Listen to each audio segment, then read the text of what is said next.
fix that later. Okay, Galatians chapter 2 and verse number 20.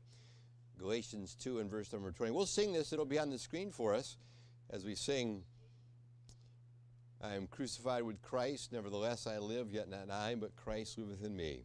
I am crucified with Christ, nevertheless I live, yet not I, but Christ liveth in me. And the life which I now live in the flesh, I live by the faith of the Son of God, who loved me and gave himself for me. There was the warm-up, right? All right. I am crucified with Christ, nevertheless I live, yet not I, but Christ liveth in me. And the life which I now live in the flesh, I live by the faith of the Son of God, who loved me and gave himself for me. And one more time, three's a charm.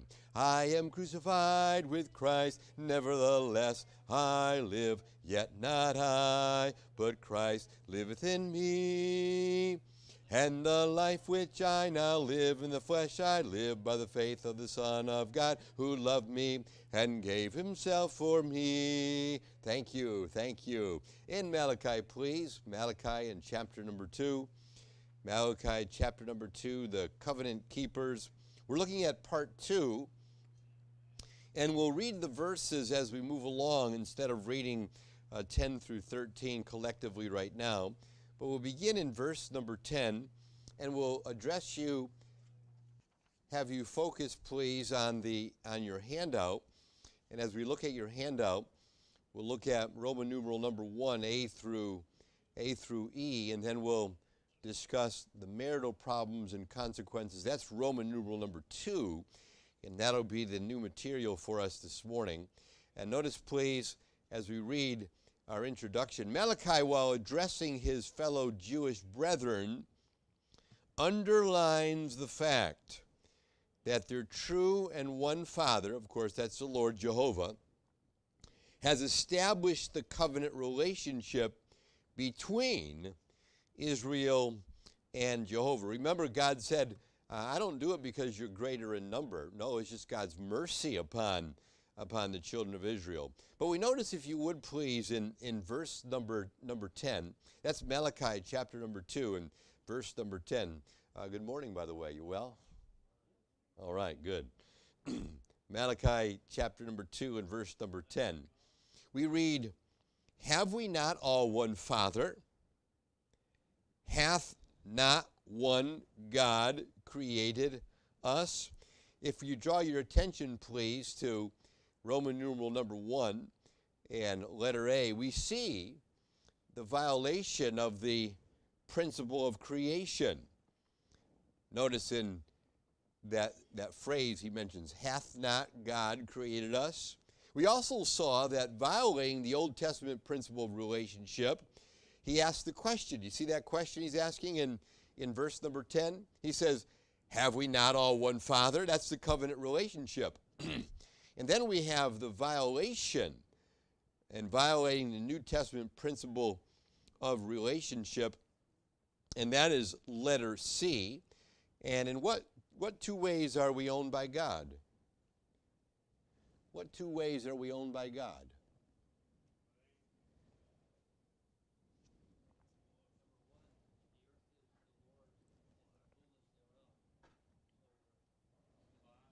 Yes. We're created by him, right? We're created in his image. And what else as believers, how are we owned by God? I'm sorry? Temple, right. We're the temple of the living God. And how do we become the temple of the living God? By being saved, right. You see that in Genesis chapter 1, verse 27, how God created us. And then on your handout, you also see 1 Corinthians 6:20. For we are bought with a price, as you mentioned, gentlemen. Therefore, glorify God in your body and in your spirit, which are God's. So ownership then obviously demands what? Ownership demands what? Obedience. Obedience. Very good, very good. Let's look now at letter D. And we see the latter half, please, of verse number 10. And that latter half is right there on your handout. You can read it right there. We read as Malachi writes, chapter 2, verse 10. Why do we deal treacherously? So Malachi is asking this question. Why do we deal treacherously, every man against his brother, by profaning the covenant of our fathers? And an explanation for that, why do we cheat, deal fraudulently against fellow Jews by defiling and polluting the covenant of marriage held sacred among the fathers? And if you'll notice that point at the bottom of side number 1, note this could be stating, and it's certainly implying, that they were fraudulent in all areas of their lives, not just marriage. Employment, business relationships, other relationships. Remember we said last week how you want to make sure you're careful about going into marriage. If the person is not committed to a job, why should they be committed to marriage? If they're not committed to their relationships, their immediate relationships now, and honoring their father and mother, well, what makes you think they're going to be committed to you in marriage? If they're not committed to their studies, their college, their education, what makes you think they're going to be committed to marriage? See what I mean? It all goes hand in hand. And so we mentioned here, this could be stating, but certainly implying, that they were fraudulent in all areas of their lives, not just marriage. Now let's look at letter E, violating the Christian principle. And we read here in verse number 11, Judah hath dealt treacherously, and an abomination is committed in Israel and in Jerusalem, for Judah hath profaned the holiness of the Lord, which he loved, and hath married the daughter of strange gods. We bring that all together with that one statement that's centered on side number 1, right at the very bottom. Judah had cheated and dealt fraudulently, defiling and polluting the holiness of the Lord by marrying heathen girls, which have brought into the marriage false gods. So a person like this, they would say to their husband, to their spouse, well, they would say to their husband, you marry me, you're also marrying my what? Religion. That's right. Think about that. When we how much conflict there's been through the years when a person, I'll work this. Dating is not for evangelism.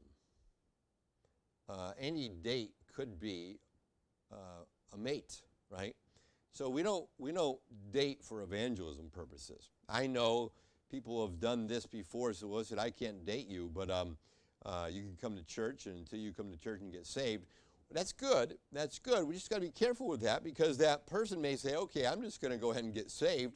I'm going to make a profession of faith and never be saved just to satisfy you. Now, can I date you? So we got to be careful with this. Very, very careful. I would say you just want to stay away from it. I want to be a friend to that person and hope they get saved, because when we're wanting a person to get saved so we can date that person, that is not scriptural, because we want a person to get saved for the glory and honor of God. So now you're doing it for the glory and honor of yourself. See how that works? So you can't do that. It's for God's glory. God, you decide. You decide. I want this person saved more than anything so they can be a servant for Jesus Christ, not my spouse or potential spouse. But we continue now, and we see that note on the top of page number 2. You've already mentioned it, Brother Lloyd. We're marrying their religion too. But that second point, and that's under 2 Corinthians chapter 6, but marrying an unbeliever profanes, it defiles and pollutes the Lord's holiness, because an unregenerated person is yoked up with a regenerated one. This is apostasy. let's go now in Roman numeral number 2, and let's finish now our lesson this morning. Part 2. Marital problems and the consequences. And we see that in verses 12 and 13. First, we start in verse number 12, and we see the effects on the whole, and we see the present is neglected, all right? Verse 12. Let's read verse number 12, please, and let's go ahead and study this out. The Lord will cut off the man that doeth this, the master and the scholar, out of the tabernacles of Jacob, and him that offereth an offering unto the Lord of hosts. Now, obviously, he's referring back to verses 10 and 11. So let's read 10 and 11 and 12 together and see as we get the understanding here. Have we not all one Father? Verse number 10. Hath not one God created us? Why do we deal treacherously every man against his brother? By profaning the covenant of our fathers. Judah hath dealt treacherously, and an abomination is committed in Israel and Jerusalem, for Judah hath profaned the holiness of the Lord, which he loved, and hath married the daughters of a strange God.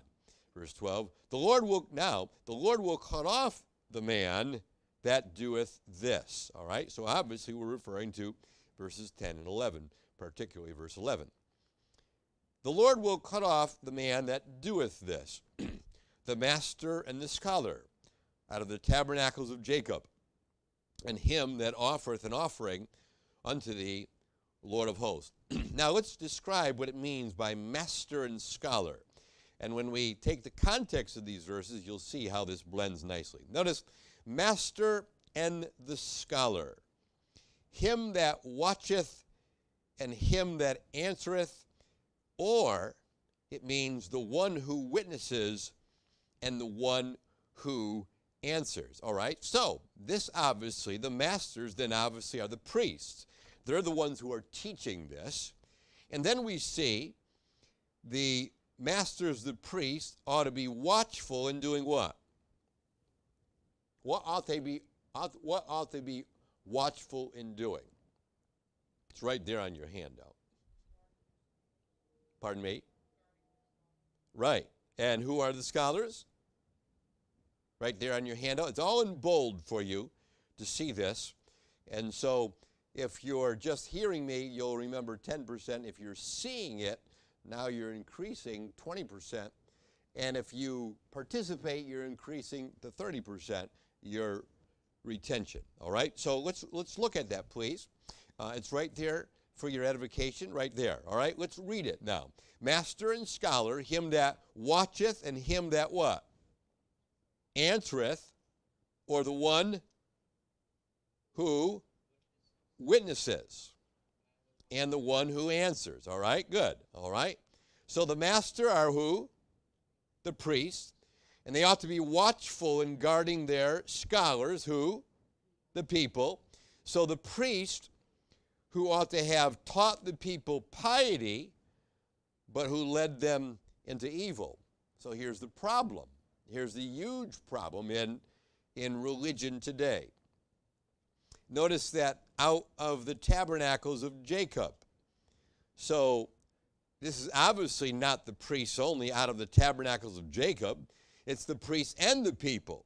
So God will spare neither priest nor people who act so. So we have here the origination of the sin, and we have the adoption of the sin, all right? So the origination of the sin, who originated this? Who were the originators of this sin? The priests. Very good, sir. The priests. And the adoption of this. Who adopted this lifestyle? I'm sorry? The people did. The people did. So the priests and the people, so then who are active in this sin according to the sin of verses 11 or 10 and 11? who are active in this sin. Obviously, thee and the priests, all right? So we're breaking this thing down. The people and the priests. Very good. So they're active. Now, who are the passive sinners? We have the active sinners, but who are the passive sinners?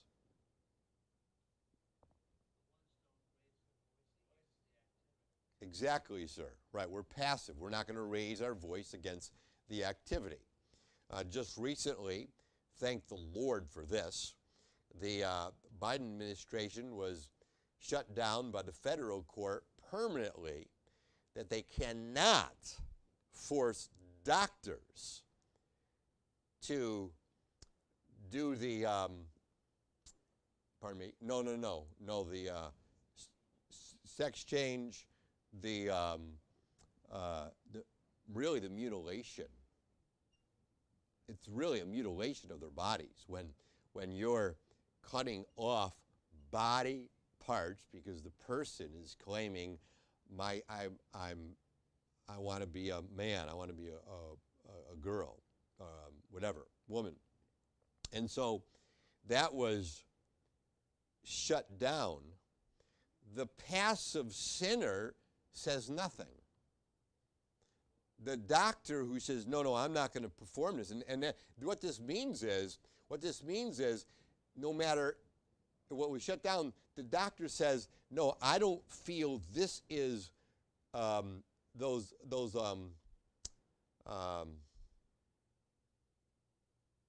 blockers. We know what it is, puberty blockers. These puberty blockers are very detrimental to the health of these individuals. So a doctor says, listen, we've done studies on this. This is not, no, I can't do this. Aren't there doctors out there that say, I'm sorry, I won't do this heart surgery, right? Because there's a risk here, so I'm sorry, I won't do it, right? And no problem, they move on. But in the wickedness of the society, the doctors who are not passive say, no, I'm not going to do this. I'm refusing to do this. I will not give puberty blockers. I will not mutilate and remove body parts off of this man or body parts off this woman. So a passive listener just sits back. A passive sinner would, when it's brought up in a conversation, we just keep quiet. No, we got to answer to this. We can't let these people run the dialogue here. No, we must say, what are you talking about? No, and then you can just answer the question as like I did. Doctor says, no, I don't think it's wise to perform this surgery. I think you can keep your prostate gland. Well, no, I think we should take your prostate gland out, so let's go ahead and take it out. So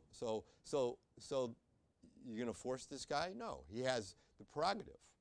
So let's not be passive when it comes to these kind of things. Let's let it be known, because we will lose the battle if we do this. We will lose the battle. We must. So the passive sinners, as you said, Brother Lloyd, are those who are just sitting. Now notice the past forsaken. I would like you to turn, please, to the book of Ezra. The book of Ezra, please. You'll keep your place in Malachi.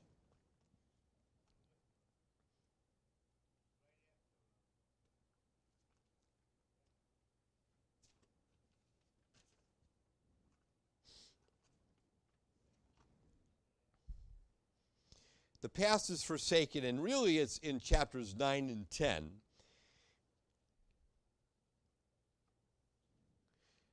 Malachi, if we haven't said this to you, he's the last prophet to the remnant, the 70-year captivity out of Babylon, Medo-Persians, of course. But anyways, a 7-year captivity. So now they've come back, and he's the last prophet.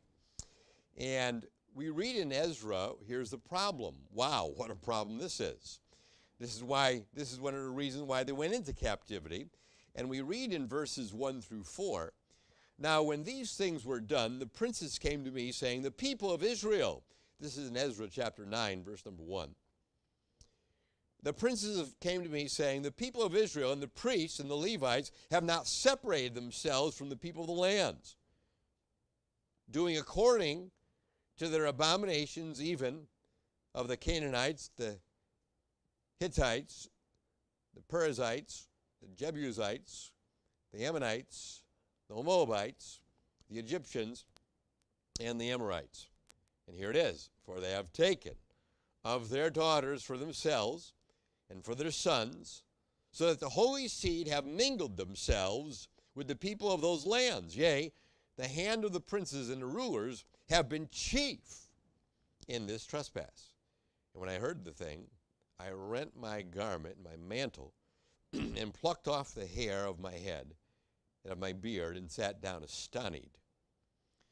Then were assembled unto me every one that trembleth at the words of the God of Israel. So here, Brother Lloyd, these are not the passive listeners. They're trembling at this. While many, many, many have fallen. And why is Ezra so astonished? I already gave you the answer. Why is he so astonished? He can't believe this is happening. Why? Right. This is what cost them the 70-year captivity in the first place. So now there they go. As a dog to vomit. Right. Then were assembled unto me every one that trembleth at the words of the God of Israel, because of the transgression of those that have been carried away. And I sat astonished until the evening sacrifice. Now let's go down to chapter 10, verse number 1. Again, you really want to read all of chapter number 9, and you really want to read all of chapter number 10. But let's read chapter 10, verse 1. Now when Ezra had prayed, and when he had confessed, weeping and casting himself down before the house of God, there assembled unto him out of Israel a very great congregation of men and women and children, for the people wept very sore. And Shechaniah, the son of Jael, one of the sons of Elam, answered and said unto Ezra, we have trespassed, see that, against our God, and have taken strange wives of the people of the land. Yet now there is hope in Israel concerning this thing. Now therefore let us make a covenant with our God to put away all the wives. Well, that covenant was already made, so now they're going to re-covenant here, okay. Rededication, that's all good. Now therefore let us make a covenant with our God to put away all the wives. That's what let's talk about this real quickly. Rededication. Why does a person rededicate their life to Christ? What happened? They had backslidden. So I'm going to rededicate my life to Christ. And the good thing is, we do that publicly. We do that publicly. Everybody knows when a person's backsliding. It's public. So they publicly say, I want your prayers. I want your encouragement. I want to encourage you by my rededication. I want you to encourage me by you praying for me. Continuing on.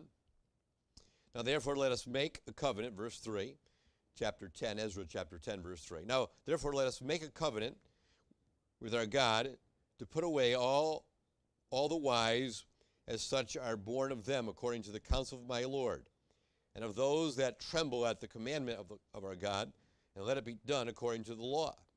Arise, for this matter belongeth unto thee. We also will be with thee. Be of good courage, and do it.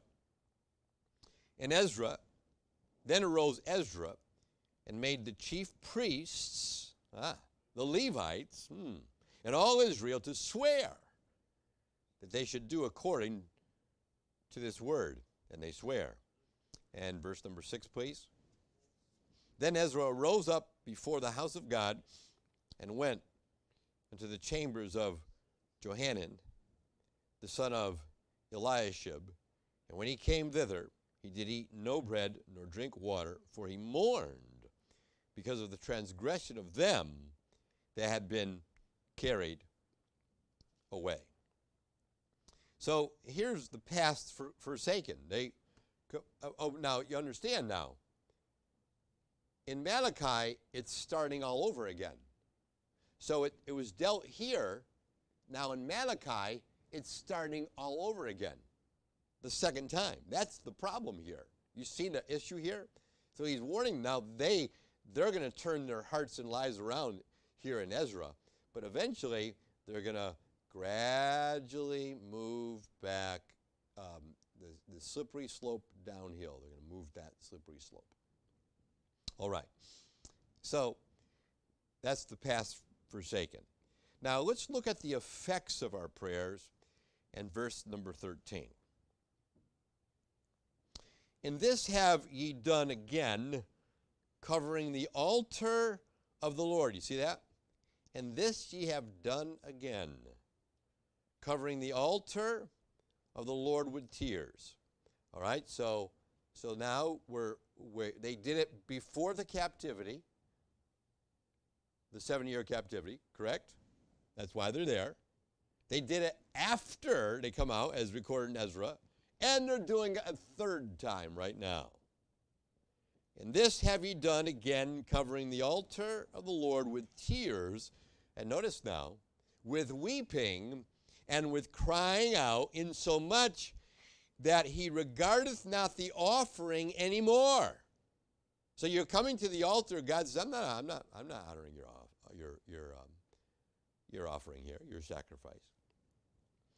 Or receiveth it with goodwill at your hand. So, insomuch that he regardeth not the offering anymore, he's also not receiving it with goodwill at your hand. Done again would be the second time. And this now, if you would turn just a few, if you're still in Ezra, but if not, go to Nehemiah. You just skip right over to Ezra. Nehemiah 13. In Nehemiah chapter 13, verse 23. The backdrop of this, pardon me, the backdrop of this is Nehemiah has gone back, and he's absent during this time. And then he comes back. And here again is intermarriage with the heathen. My Bible has intermarriage with the other races. I refuse to accept that. I believe it's with the heathen or other people groups. We're only one race, the human race. One race. All right. In those days also saw I Jews that had married wives. Here we are. Of Ashdod, of Ammon, and of Moab. Now remember, Malachi is a prophet. He's preaching to this remnant, and he's warning them in Malachi 1, 2, 3, and 4, the 4 chapters. All right, so he's warning them. And Malachi's writing is probably in accordance with right here in Nehemiah 13. In those days also saw I Jews that had married wives of Ashdod, of Ammon, and of Moab. We're starting all over again. Here it is. Remember, if you saved your spot in 13, if you just move back and forth to verse 13, back here. Are you still saved there? I want you to save there. Okay, so if you look back at chapter 2, verse 13, and this have ye done again. All right, here's the second time. You've done it again. All right, so now you're back over to Nehemiah, if you would, please. And thank you. In those days also saw I want to say I saw, because that's how we write it, right? In those days also saw I Jews that had married wives of Ashdod and of Ammon and Moab. And their children spake half in the speech of Ashdod, and could not speak in the Jews' language, but according to the language of each people. And as we said, Brother Lloyd, you marry me, you marry my religion. And I contended with them, and cursed them, and smote certain of them, and plucked off their hair, and made them swear by God. Now don't worry, I don't plan on ever doing this. Saying, ye shall not give your daughters unto their sons, nor take your daughters unto your sons, or for yourselves. Did not Solomon king, he's warning, here's the warning now. Going back to Solomon. Did not Solomon, king of Israel, sin by these things? Yet among many nations was there no king like him, who was beloved of his God. And God made him king over all Israel. Nevertheless, even him did outlandish women cause to sin. Shall we then hearken unto you to do all this great evil, to transgress against our God in marrying strange wives? And one of the sons of Jehoiada, the son of Eliashib, see this? The high priest, was son-in-law to Sanballat, the Horonite. Therefore I chased him from me. So Eliashib's grandson married Sanballat's daughter. Bad news. Bad news. Oh, my goodness. Sanballat, he was the one that was causing all the grief, remember, to Nehemiah. Remember them, O my God, verse 29, because they have defiled, there it is, the priesthood and the covenant of the priesthood and of the Levites. Thus cleansed I them from all strangers and appointed the wards of the priests and the Levites, everyone in his business. And for the wood offering at times appointed, and for the first fruits, remember me, O my God, for good. And this all took place because Nehemiah had left and then he had come back. See what happens when, you know the old saying, when the cat's away, the mice will play. It's really sad, though, so Nehemiah is gone, so really it just, their heart was exposed, was it not? Their heart was exposed by their actions. Now, let's look at this, please. Done again, that's on your handout, please, and I believe that's on side, where is it on your handout? Oh, it's on side number 2 at the very bottom. We're at Roman numeral number 2. We've completed letter A, now we're on letter B. And done again, that's the second time, as we mentioned. So a relapse, which had already been checked once under Ezra, and now it's relapsing again. And so let's look at this, please. This statement now, covering the altar of the Lord with tears, with weeping, and with crying out, insomuch that he regardeth not the offering any more, or receiveth it with good will at your hand. So this is what they're doing. Now they're going to this altar. They're wrong. Not like in Ezra's day, they forsook it and they got rid of the strange gods. Now what they're doing is covering with tears, groaning excessive display of emotions at the altar because God had rejected their offerings. What does the psalmist say? What does David say about sacrifice? He doesn't want sacrifice. He wants what? Obedience rather than sacrifice. That's right. And a contrite heart, right? A contrite heart. The sacrifices of God. He wants that contrite heart. What does 51:17 say verbatim? Whoever finds it first, I'll turn there, you turn there. In Psalm 51, verse number 17. The sacrifices of God are a broken spirit, a broken and a contrite heart, O God, thou wilt not despise. Even the verse before it, for thou, verse 15, O Lord, open thou my lips, and my mouth shall show forth thy praise. For thou desirest not sacrifice, else would I give it. Thou delightest not in burnt offering. The sacrifices of God are a broken spirit, a broken and a contrite heart, O God, thou wilt not despise. Notice, if you would please, a rebuke from Isaiah 66 in verse number 3. That is on side number 3 now as we finish off here. And you see Isaiah 66 in verse number 3. He that killeth an ox is as if he slew a man. Now notice what God's saying here. I don't want your ritualistic offerings. They're an abomination to me. Look what he's comparing this to. You're going to give me your ritualistic offerings, but I want a changed heart. You don't give me a changed heart. Notice what he says. He that killeth an ox is as if he slew a man. That's pretty powerful.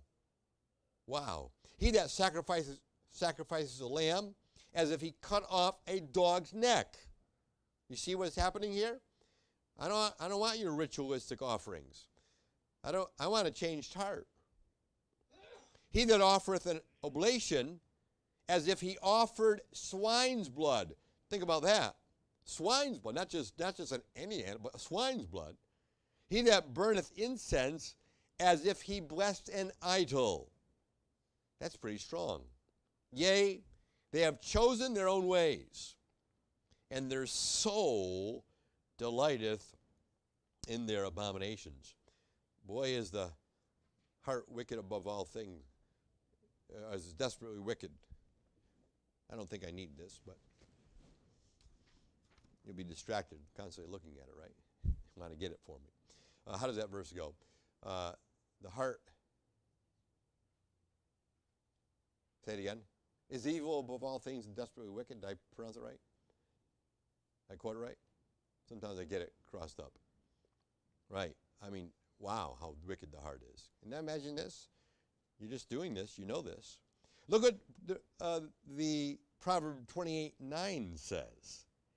He that turneth away his ear from hearing the law, even his prayer. See this? His prayer shall be an abomination. So what's happening in verse number 13? They're crying, they're weeping, they're crying out. God says, it doesn't matter. You can throw all these emotions at me. I'm not listening. I'm not hearing. Notice, please, the note that we have a further understanding of God's rejection is because of their sinful mistreatment toward their wives, as alluded in verse number 14. So when you take the context here, we're not going to study verse 14, but I just want to read verse number 14, please. In verse number 14, we read, Yet ye say, wherefore? So he's asking the question. Let's read from 13 and 14. In this have ye done again, covering the altar of the Lord with tears, weeping and with crying out, insomuch that he regardeth not the offering any more, or receiveth it with good will at your hand.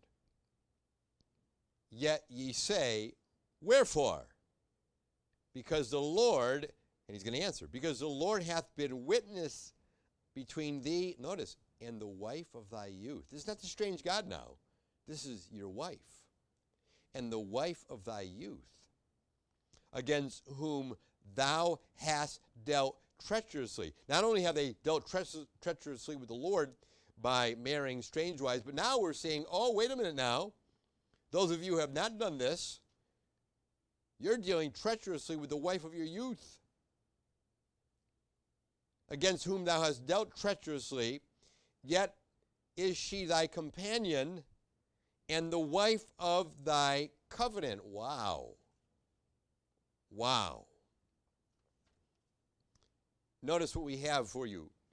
It could be because the priests are reproved because their wives filled the altar, and this is the statement right in the middle there, two pivotal statements at the bottom of side 3. It could be the next to the last statement. It could be because the priests are reproved because their wives filled the altar with weeping because they saw that their husbands did not faithfully treat them according to the law of marriage. And the final statement, it is probable to conclude that the weeping and lamentation was done by the priests and people and by the repudiated or the denied wives, by the priests. What does Peter tell us about wives being the weaker vessel and honoring them as a weaker vessel? If we don't honor them as a weaker vessel, what is the warning? Gentlemen, husbands, God will not what? Hear our prayers, right? We should turn there. We should turn there. We have 5 minutes. 1 Peter chapter 3 and verse number 17, or 7. 1 Peter chapter 3. That's 1 Peter chapter 3, verse 7. We read, "Likewise, ye husbands, dwell with them according to knowledge, giving honor unto the wife as unto the weaker vessel, as being heirs together of the grace of life, that your prayers be not hindered." I have a note here. I want to turn to Ephesians 5:33. If you turn there, please. I penned in a cross-reference. Let's see. When you pen in a cross-reference, there's a reason for it, right? And let's find out.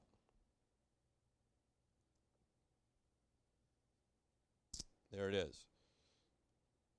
"Nevertheless, let every one of you in particular so love his wife, even as himself." And the wife see that she reverence her husband, so that every one of you in particular. Here's a very good poem, heart-provoking poem.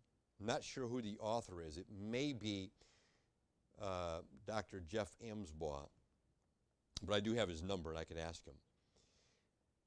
Consider this, please, and perhaps we'll find the credit for this and we'll have it in next week's lesson so you can have it verbatim. So this is heart-provoking and it's humbling. Consider, if you would, please, in the last minute and a half. He's gone to the temple that's deep in his heart. Now, this all coincides with verse number 13. You're wailing, you're weeping, you're crying. I'm not going to hear you. He's gone to the temple that's deep in his heart to try once again to pray. But somehow he feels God is still not around, and he wonders what keeps him away. He covers his altar with sad, bitter tears till someone speaks words that are true. You left a hurt in the heart of your woman. Now God is not listening to you. Every man who has taken a wife, you should always beware. If you leave a hurt in the heart of your woman, God will not hear your prayer. And so the man turns and he leaves his temple. He leaves everything but his tears. He goes to his woman and tells her he's sorry. And suddenly, God appears. Every man who has taken a wife, you should always beware. If you leave a hurt in the heart of your woman, God will not hear your prayer. Isn't that well done? That is incredible. Incredible. Coinciding with 1 Peter chapter 3, verse number 7. Clearly, he says it. Clearly. Thank you for your input this morning. Let's close in prayer, please.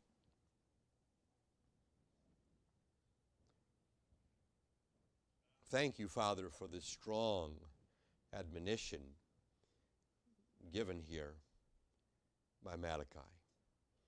Oh, Father, the Jews didn't learn the first time. They didn't learn the second time. They didn't learn the third time and the fourth time. Oh, my. And Father, how careless we have been too. Forgive us, Father, for failing many occasions over and over again.